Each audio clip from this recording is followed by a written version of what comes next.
I have a few questions as part of my intervention.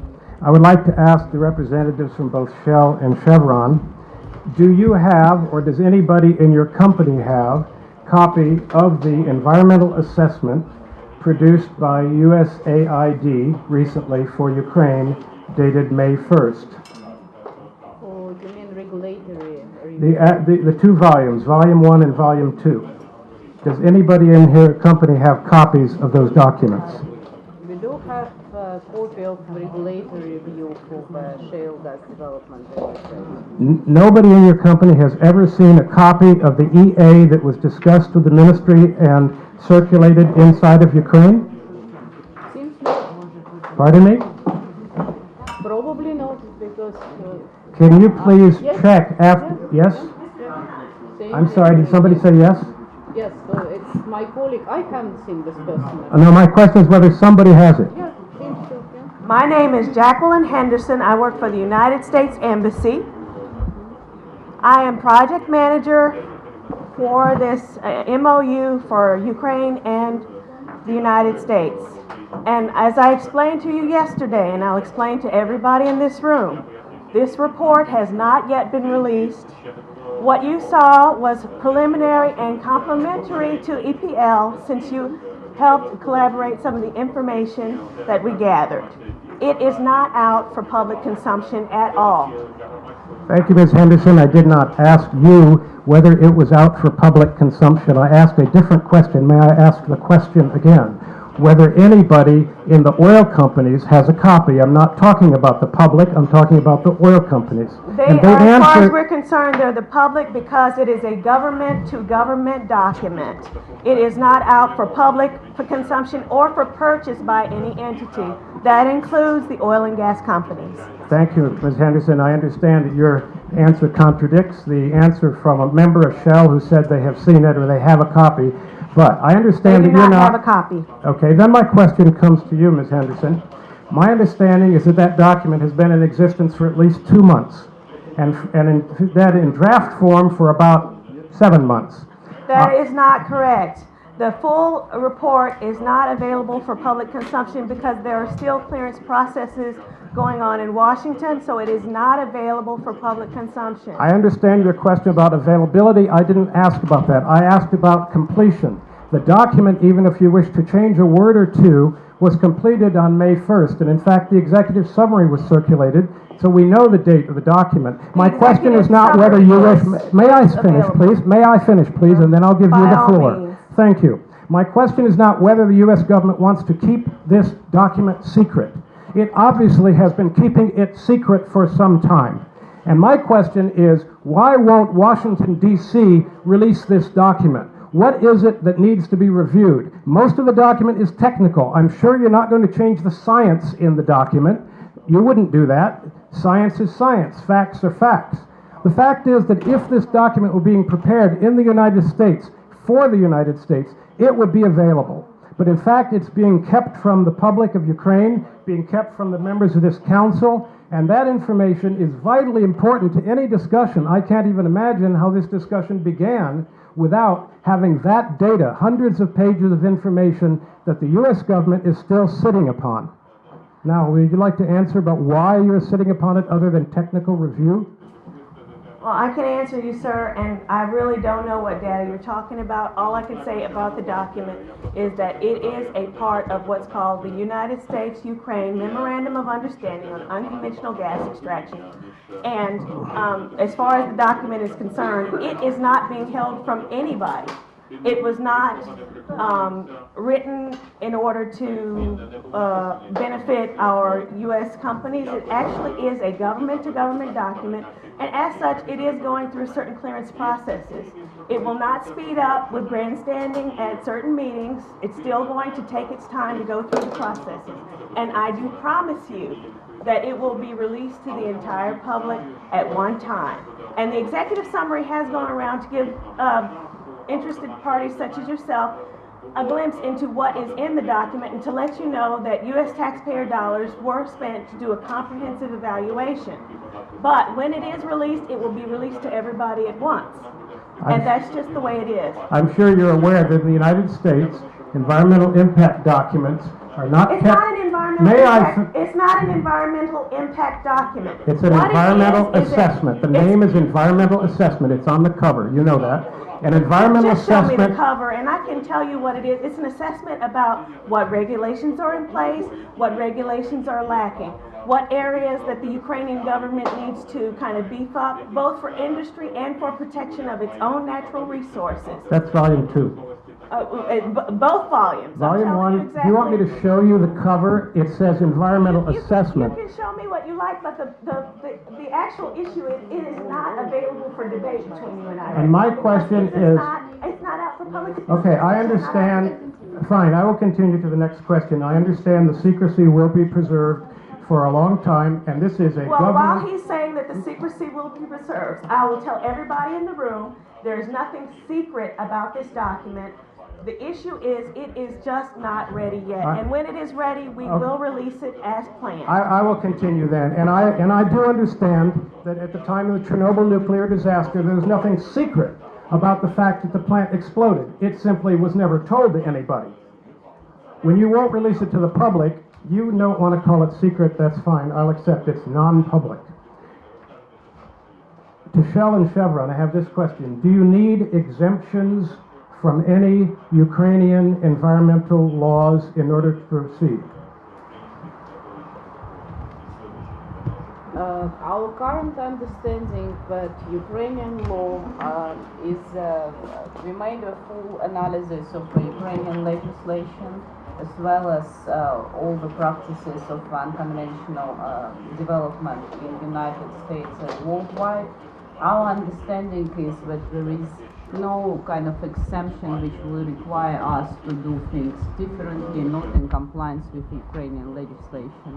So our full intention to fully comply with Ukrainian legislation and also to apply the best practices for unconventional development in other countries. So you do not need any exemptions from Ukrainian legislation? We're going to follow Ukrainian legislation in full. And you don't need any exemptions, is that At correct? the moment, we don't see any areas where we would need the exemptions. Might there be some that you would want to be exempt from? Not really. Chevron, may I More have- than that, if I would probably mention this, for example, for public disclosure of information regarding the fracking fluid, we would like probably to see more robust legislation in Ukraine, which would allow all companies to disclose this information, because we would disclose this voluntarily, but not everyone would do this because this is not in legislation requirement. Let me modify my question somewhat to Greg from Chevron. You said during your speech, we will bring to Ukraine the best practices from elsewhere. That, of course, would include the best practices in the United States. Are you aware of any 50-year stability agreements in the United States that protect oil companies against improvements in environmental law? I am not. The idea of a 50-year guarantee against any improvements in environmental law is surprising, but certainly seems to be part of the plan as I understand it. And tell me if you don't need that stability agreement, then you can go on the record and say we don't need it. But the reality is that stability agreements of 50 years protection are not the norm in the United States, so therefore perhaps the best practice would not be to have such a stability agreement. Am I right? Well, I'm not familiar with those, but I can address the concept. I mean, one thing we've seen in the shale gas development in the United States is that, and the U.S. is a little different than other places because of the primacy over regulations at the state level. But we have found that some of those states, their regulations need to be modernized for some of this new technology and this high activity pad drilling, the water issues, and some of those things. Chevron supports a group like Stronger, which is a state review of oil and gas regulations, and they go around and audit. It was originally set up by the Department of Energy and the EPA. So Chevron supports that because the way I look at it is I want all states to have the same high bar for environmental performance, because any incident that happens anywhere in the United States puts our development at risk. And so our initiatives, and certainly the best practice sharing that we're doing with the other operators, is to raise the bar to a high standard for all operators, because I don't want one operator kind of ruin it, and I also don't want weak regulations in one state causing a problem. So I'm not aware of that. that concept, but to me it doesn't make sense because you need to keep your regulations modernized with new technology. So it makes sense to keep the regulations modernized and sometimes to make them more protective, and you're not opposed to Ukrainian legislation being improved in future years in order to make things more protective as technology changes or even scientific information changes. Is that correct? Well, I can't speak specifically to Ukrainian because I'm not familiar with the environmental regulatory framework. No, I'm talking about the policy of whether stability in regulations is critical. You've said it's not, it's better to modernize it. And my question is therefore, is there any reason for Chevron to insist upon non-changes in regulations in the future? I mean, to insist that we don't want to be more tightly regulated in the future. I would think you want to be more tightly regulated because you're a progressive company, you said. I want to ensure that the development, regardless of what country it occurs, is done safe and responsible and up to date with the newest technology, whether it's preventative technology or it's development technology. I will ask a couple more questions and then stop my time. I understand I may be using more time than perhaps somebody expected. You also indicated, Greg, that there would be zero, well, I wasn't sure if you said we ensure zero impact on groundwater. Was the word ensure? No, that's our objective. Our objective is zero impact to groundwater. Since it's your objective and the company believes itself to be an environmentally responsible company, I presume Shell is willing to put up a very high bond payment, deposit the bond against any contamination of groundwater, and would have no objection to a very high one because that will help you reach that objective. Am I correct? You would agree to a high bond? Well, I'm not authorized to speak about Ukraine decisions, but No, I'm talking about Chevron decisions. well, there are certainly where those are required, we fulfill them. Now, I wonder whether you would go beyond the laws in order to ensure your objective, because you said your objectives are higher than the laws. I heard you say that. They are oftentimes, yes. Does that mean you'd be willing to go beyond the laws in a bond requirement? I'm not really authorized to answer that. I can't So speak for Chevron would Corporation. Shell like to commit to going beyond the laws in a bond requirement? Well, I think I have to answer on the same way like my colleague, but in principle what Shell is following all over the world, we are following the legislation in the country and we are also following the best international standards, whatever is more rigid. So if Ukrainian legislation is more rigid in some areas than the international law, when we're following by it. So that's only what I can put now in the moment. But you agreed you would follow best practices beyond Ukrainian law. I just heard you say that. So international best practices for bonding is something that you would tend to agree with. I think it will be part of the production sharing agreement, which I am not authorized to comment. So I understand that Shell and Chevron have sent people here today who are not authorized to tell us whether they will agree to protections for the environment.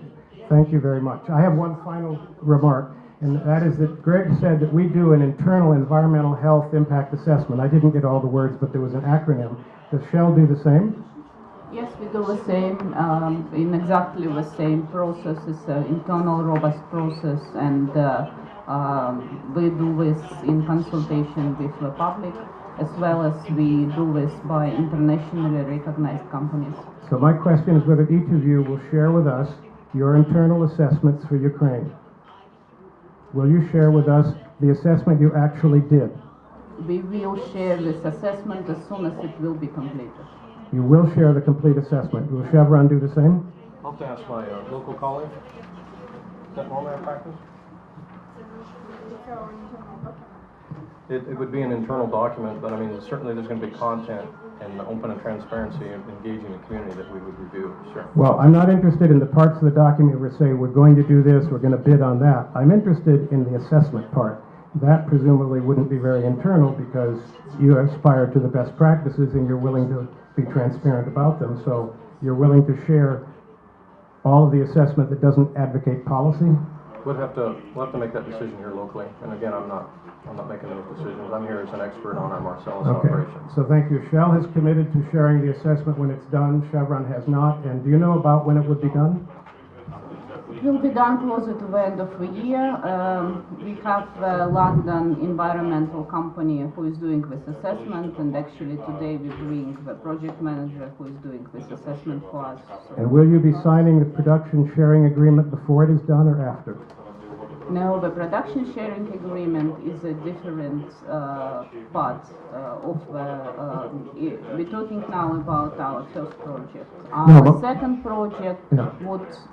the production sharing agreement will have to be signed before we complete the impact assessment, because all of the conditions would be stipulated first in the production sharing agreement, but no work will start before we complete. I understand no work will start, but I believe the production sharing agreement will have within it commitments for environmental protection or not. So you plan to commit or not commit, or limit your commitments, or make medium commitments, not strong ones, we don't know, before you've done the assessment? Is that your answer? Well, first of all, we put our commitments already in a tender documentation. These commitments have been accepted by government. Now it's a negotiation with the partner of which Ukrainian company would be also part of this production sharing agreement. And as soon as we will be authorized to share this with the public, we need to be authorized by government. We will be happy to do so. You need government authorization before you can share your agreement, is that right? Yeah, that's absolutely. We are obliged to. Thank you, I'll stop for now. Дякую надзвичайно, Джон Bonain.